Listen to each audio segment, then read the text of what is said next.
Yo, what's going on, guys? Today in this video I'll be covering the Modlite PLHV2 and I'll go over some specifics in that, and I'm also going to be mounting it to this Arisaka Inline Scout mount. This is the FDE color, and I'll talk a little bit about this Surefire Scout DS00 or DS00.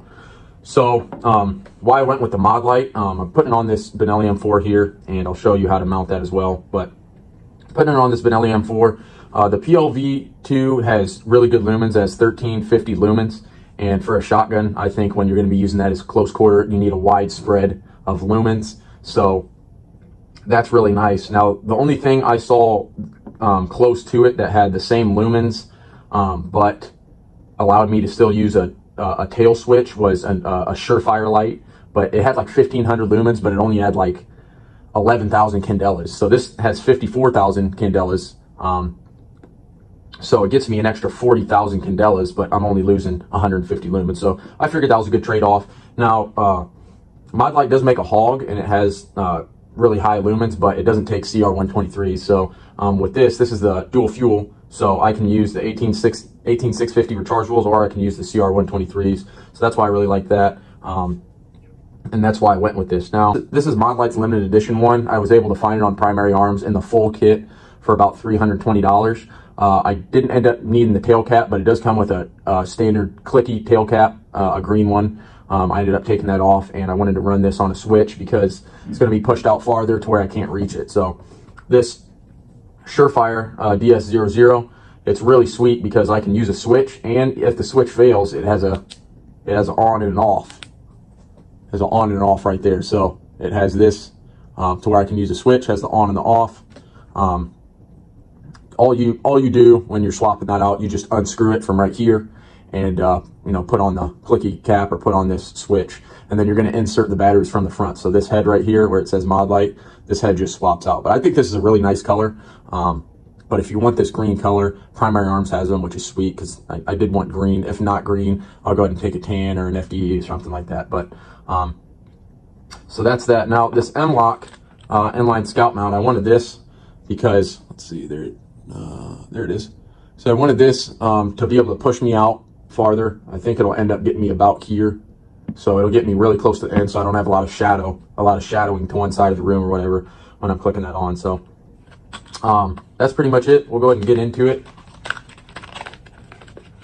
So it does have the 3 different positions if you want to, you know, move it up in an increment. I'm just going to mount it in the center. And then these don't have Loctite on them, so I'm going to go ahead and Loctite those too. Okay, so now that I have these screws Loctited and these ones that go from the light to the mount, I'm going to go ahead and install the light. Now that I know where I'm going to put it, it'd be best to find out where you want to put it before you go and mount it. But it says to mount it with 20 torque pounds from the light mount to the light body. There, I'm just going to mount it in the middle. I'm sure you can mount it wherever you want to, but technically they said you're not supposed to be having this hanging off the end of the handguard. So that's one reason I'm gonna mount in the middle. But got my screws lined up, Loctite on there. Then I'm gonna just go back and forth with these, tightening these up, get one snug, then get the other snug, make sure that my mount is lined up evenly.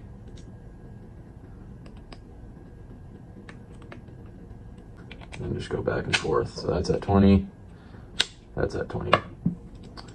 Now that looks pretty straight to me. And it says 15 pounds to polymer handguard or 30 to metal handguard. Now this is metal, it is a little flimsy. I'm gonna try going to 30, but if I think it's getting too close, then I'll go a little less. But again, you wanna just have your mlok lined up like that, and then once you get it dropped in the holes, then you're going to turn it vertical, and you're going to lift up on the mount to get tension on these so you can tighten them. So this is where I want it mounted. I'm going to see how that just drops in there nice, and see if I can tighten it. You see how it's just spinning? It's because there's no tension on that bottom. So that first one is vertical, and I'm going to turn that, say just a little bit, about 90 degrees. Now that I have tension on it, I'm gonna hold the light mount up. For crying out loud. There we go. So that one's tightening down, and you'll feel it kind of suck in. That one's sucking in. There's a little wiggle room. I'm just gonna make sure it's straight. That one tightened.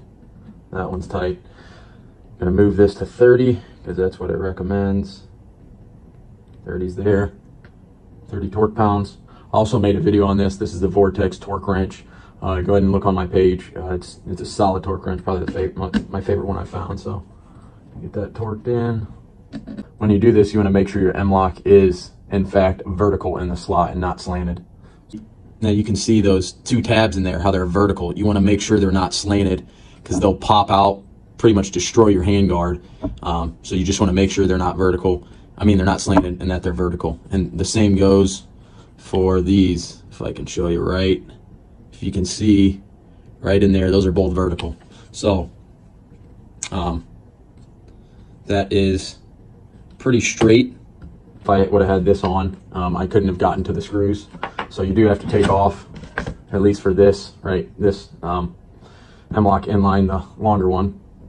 You do have to take that off to be able to mount it. So that's pretty much it for this. I will be installing this unity in another video, so I'll show you how to do that. But I'll go ahead and screw this back on there, and then pretty much what you can do is you can, if you want this up, you can actually turn this. So this turns, this part turns after it's screwed in. So you can have it oriented up, you can have it oriented down, however you want to hit it.